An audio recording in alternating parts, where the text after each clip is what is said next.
Hello everyone, my name is Kuldeep Singh Rathore and welcome in gate वाला platform. Guys, आप सबको पता है आप लोगों के लिए डिटेल रिसर्च एंड इन्फॉर्मेशन के साथ काफ़ी सारे यूजफुल सेशन आते रहते हैं। अगर आप इन सेशंस को फॉलो कर रहे हैं तो डेफिनेटली आपको कई सारे आइडियाज़ मिल जाएंगे अपने करियर से रिलेटेड।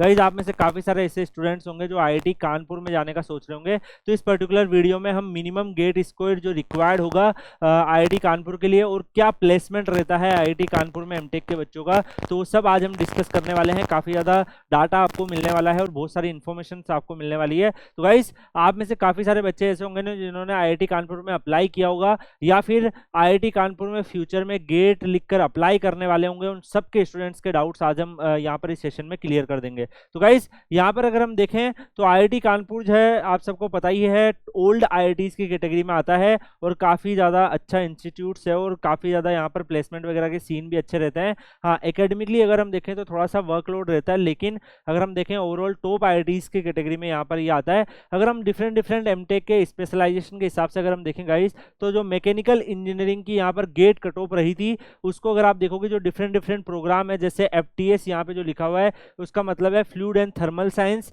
यहाँ पर जो एमएफएस आपको देखने को मिल रहा है इसका मतलब है मैन्युफैक्चरिंग साइंस। यहाँ पे आपको आरएनए देखने को मिल रहा है, इसका मतलब है रोबोटिक्स एंड ऑटोमेशन। और यहाँ पर आपको एसएमडी देखने को मिल रहा है जिसका मतलब है सॉलिड मैकेनिक्स एंड डिजाइन। तो ये डिफरेंट एमटेक के स्पेशलाइजेशन है जो मैकेनिकल के कोर्स में होते हैं। मैं सारी ब्रांचेस का आपको यहाँ पर पूरा आइडिया देने वाला हूँ। तो डिफरेंट जो मैकेनिकल के जो स्पेशलाइजेशन है जिसमें आप मास्टर्स कर सकते हो उसके गेट स्कोर कार्ड अगर आप यहाँ पर देखोगे, राउंड 1 के बाद एफटीएस में 698 था, ईडब्ल्यूएस में 645 था, ओबीसी एनसीएल में 649, एससी में 513 और एसटी में 410। अगर आपका इससे ज्यादा गेट स्कोर है तो डेफिनेटली आपके पास आईआईटी कानपुर से कॉल आने का पूरा चांस रहेगा। तो आपको ट्राई करना है इससे ज्यादा स्कोर लाने का। अगर हम यहाँ पर सेकंड ब्रांच देखें एमएफएस, तो उसमें भी यहाँ पर मैंने डाटा मेंशन किया हुआ है एज पर कैटेगरी। इससे ज्यादा अगर आपका गेट स्कोर है तो आपके पास यहाँ पर राउंड 1 में कॉल आने का चांसेस है। ये मैं फाइनल सिलेक्शन नहीं बता रहा हूँ, फाइनल सिलेक्शन में कट ऑफ और भी ज्यादा ड्रॉप होने के चांस रहेंगे, लेकिन यहाँ पर फर्स्ट राउंड में अगर आप देखोगे तो इस स्कोर पर आपके पास आईआईटी कानपुर के कॉल आने के चांसेस रहेंगे। तो गाइस, सारी ब्रांचेस का यहाँ पे राउंड 1 का डाटा अवेलेबल है।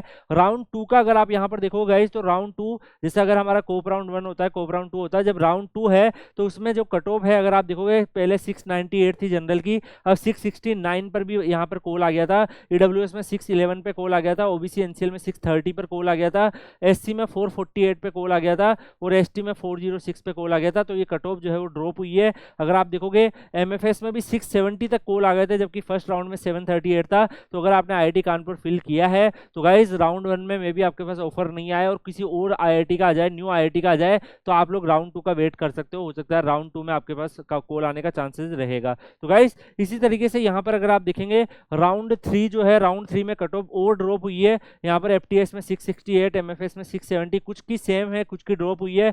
राउंड 4 में भी अगर आप देखोगे कट ऑफ और ड्रॉप हुई है। तो अगर आप यहाँ पर देखो तो जो जितने भी राउंड मैंने आपको शो किए हैं उसमें राउंड 5 का डाटा जो है उसको अगर आप प्रॉपर तरीके से देखोगे तो 645 से ज्यादा अगर जिस बच्चे के गेट स्कोर होगा उसका यहाँ पर सिलेक्शन हो गया था। तो आप अगर 645 प्लस गेट स्कोर है और अगर आपने आईआईटी कानपुर में इन कोर्सेज में अप्लाई कर रखा है, अलग अलग जो यहाँ पे कट ऑफ दी रखी है, अगर इस हिसाब से आपने अप्लाई कर रखा है तो आपको मैकेनिकल में यहाँ पे डिफरेंट डिपार्टमेंट के कॉल आने के चांसेस रहेंगे। Similarly for EWS, similar for OBC NCL, for SC और एसटी। गाइस, यहाँ पर सारा का सारा डाटा इन्फॉर्मेशन आपको मैं पीडीएफ में प्रोवाइड कर देता हूँ। ये पीडीएफ आपको Kuldeep sir _ PW telegram channel पर मिल जाएगी। आप telegram channel Kuldeep sir _ PW join करके रखिए, वहाँ पर सारी इन्फॉर्मेशन टाइमली बेसिस पर आपको मिलती रहती है, तो आप डेफिनेटली उसका फायदा उठा सकते हैं। इसके अलावा अगर हम नेक्स्ट देखें गाइस, तो यहाँ पर इलेक्ट्रिकल इंजीनियरिंग दिख रहे हैं। तो इलेक्ट्रिकल में भी डिफरेंट डिसिप्लिन होते हैं मास्टर्स के लिए। जैसे अगर आप कंट्रोल एंड ऑटोमेशन देखो जिसका कोड सीए लिखा हुआ है, ऐसे ही अगर आप यहाँ पर micro electronics and VLSI ML VSI आपको देखने को मिल रहा है, ऐसे ही पावर इंजीनियरिंग का कोड पीई दिखने को मिल रहा होगा,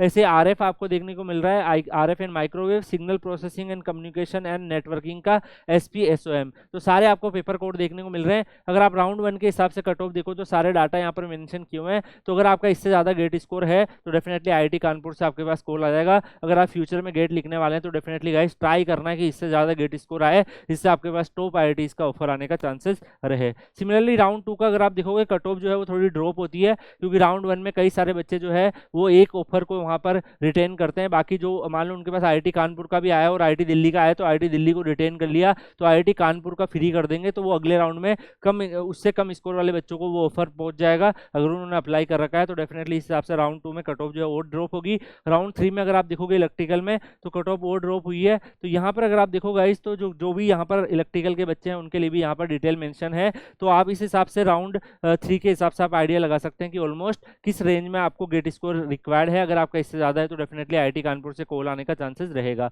अब अगर हम गाइस डिफरेंट जो एमटेक के प्रोग्राम है, डिफरेंट स्पेशलाइजेशन उस पर बात करते हैं। जैसे एरोस्पेस में, एरोस्पेस इंजीनियरिंग में 750 जो है वो आपका जनरल में, 600 ओबीसी में, एससी में 495 और एसटी में 400 गेट स्कोर रिक्वायर्ड था। Biological science and bio engineering में 750, 675, 490 और 490 गेट स्कोर रिक्वायर्ड था। केमिकल में अगर आप देखोगे 475, 427, 285 और 285 आपका गेट स्कोर रिक्वायर्ड था। सिविल में अगर आप देखोगे तो guys hydraulic and water resource जो है उसमें आपका गेट स्कोर यहाँ पर देखने को मिल रहा है। ऐसे सिविल में स्ट्रक्चर में अगर आप करना चाहते हो तो उसके लिए जो गेट स्कोर रिक्वायर्ड है वो भी मेंशन है। सिविल में ही इंफ्रास्ट्रक्चर इंजीनियरिंग मैनेजमेंट में मास्टर्स करना चाहते हो तो उसका गेट स्कोर भी मेंशन है। जियो टेक्निकल में आपको इससे ज़्यादा गेट स्कोर रिक्वायर्ड होगा। इलेक्ट्रिकल में अगर आप सिग्नल प्रोसेसिंग एंड कम्युनिकेशन देखोगे तो आपको ऑलमोस्ट इस रेंज का गेट स्कोर रिक्वायर्ड होगा अगर आप प्रीवियस ईयर्स की कट ऑफ से देखें। और ऐसे ही आप यहाँ पर पावर इंजीनियरिंग का देखोगे तो 827, 683। अब ये कट ऑफ थोड़ी ड्रॉप भी हो गई है क्योंकि अगर आप यहाँ पर देखेंगे इससे कम में भी है, अगर आपका 750 प्लस भी है यहाँ पर तो भी डेफिनेटली आपको यहाँ पर सिलेक्शन होने का चांसेस रहेगा। ऐसे इलेक्ट्रिकल में देखोगे तो कंट्रोल एंड ऑटोमेशन में 864 है। यहाँ पर माइक्रो इलेक्ट्रॉनिक्स एंड वीएलएसआई में 900 है। तो गाइज यहाँ पर ये कट ऑफ जो है अगर आपकी 750 प्लस भी आ रहा है यहाँ पर तो डेफिनेटली अभी का जो ट्रेंड चल रहा है उस हिसाब से आप यहाँ पर अप्लाई कर सकते हो। प्रीवियसली ये कट ऑफ इतनी हाई जाती थी, काफ़ी सारे बच्चे जो है कोर कोर्सेज में अप्लाई करते थे, बट अभी आप इसमें अगर इस रेंज में हो, यहाँ पे 700 की रेंज में हो, यहाँ पे 600 की रेंज में हो तो अभी के ट्रेंड के हिसाब से आप अप्लाई कर सकते हो। गाइस जब हम एनालिसिस करते हैं डाटा का तो बहुत सारे जो डाटा है वो शो करने होते हैं, प्रीवियस ईयर्स का ट्रेंड भी देखना होता है, अभी क्या ट्रेंड है उसको भी देखना होता है। दैट्स व्हाई मैं आपको यहाँ पे सारी इन्फॉर्मेशन देने की कोशिश करता हूँ। मैकेनिकल में भी अगर आप देखोगे उस हिसाब से यहाँ पे गेट स्कोर मेंशन है डिफरेंट कोर्सेज का, अकॉर्डिंगली अगर आपका गेट स्कोर उससे ज़्यादा है तो आप अप्लाई कर सकते हो। कंप्यूटर साइंस में 775, 697, 516 और 516, इससे ज़्यादा अगर आपका डिफरेंट कैटेगरी के हिसाब से गेट स्कोर है तो डेफिनेटली आप अप्लाई कर सकते हो। ऐसे ही अगर आप यहाँ पर देखो गाइज अर्थ साइंस है, इंटरडिसिप्लिनरी कोर्सेस है, इंडस्ट्रियल मैनेजमेंट काफ़ी पॉपुलर कोर्स है आईआईटी कानपुर का, तो 825, 790, 630 कट ऑफ गई है इसके लिए, इससे ज़्यादा है तो आप अप्लाई कर सकते हो। तो गाइज यहाँ पर आपको गेट स्कोर का एक आइडिया मिल गया है। आप में से जो भी बच्चे आईआईटी कानपुर को टारगेट कर रहे हैं डेफिनेटली इस लेवल का अगर आपका गेट स्कोर रहेगा तो आपको आईआईटी कानपुर इजीली मिल जाएगा। अगर हम यहाँ पर बात करेंगे इस प्लेसमेंट के बारे में तो आईआईटी कानपुर ने 981 जो है वो ऑफर आपके 2023-24 का जो सीजन था फेज 1 में उसके प्लेसमेंट हुए हैं, जिसमें 22 इंटरनेशनल ऑफर थे और टोटल 989 यहाँ पर आपके ऑफर हुए हैं। टोटल 913 स्टूडेंट जो है वो एंड ऑफ फेज 1 में प्लेस भी हो गए थे। तो ये यहाँ पर डाटा रहा है। अगर आप देखोगे प्लेसमेंट से रिलेटेड जो फर्स्ट फेज का प्लेसमेंट था 2023 का इंडियन इंस्टीट्यूट ऑफ कानपुर का, वहाँ पर 989 ऑफर आए हैं जिसमें 22 इंटरनेशनल ऑफर थे। 930 स्टूडेंट्स ने ऑफर एक्सेप्ट भी कर लिया था और प्री प्लेसमेंट ऑफर भी आपके पास होते हैं। तो गाइज कई बार आप इंटर्नशिप्स वगैरह करने जाते हो तो वही कंपनी आपको प्री प्लेसमेंट ऑफर भी दे देते हैं, तो वो भी आपके पास यहाँ पर काफ़ी सारे थे। और यहाँ पर अगर आप देखोगे जो एवरेज सैलरी था वो ऑलमोस्ट 26.27 के आसपास था। सारे ब्रांचेस सारे जो है उनको कंसिडर करेंगे तो यहाँ पर गाइज जो ग्रेजुएशन वाले बच्चे हैं वो भी इंक्लूडेड है, मास्टर्स वाले बच्चे हैं वो भी इंक्लूडेड है, सारे स्टूडेंट्स को मिला के ये प्लेसमेंट का स्टेट्स मैंने आपको यहाँ पर बताया है। ऐसे ही अगर आप यहाँ पर देखोगे जो मेजर रिक्रूटर आए हैं जैसे माइक्रोसॉफ्ट यहाँ पर आया है, सैमसंग, रिलायंस, गोल्डमैन, ये गोल्डमैन में अगर आपने देखा होगा इवन द यूपीएससी AR1 जो है इस साल के वो भी इसी पर्टिकुलर ऑर्गेनाइजेशन में वर्क करते थे। तो काफ़ी ज़्यादा जो है यहाँ पर अगर आप देखोगे निविदिया और भी बहुत सारे आपको टाटा स्टील, TSMC बहुत सारी कंपनीज आपको देखने को मिल रही है जो आईआईटी कानपुर में प्लेसमेंट लेती है।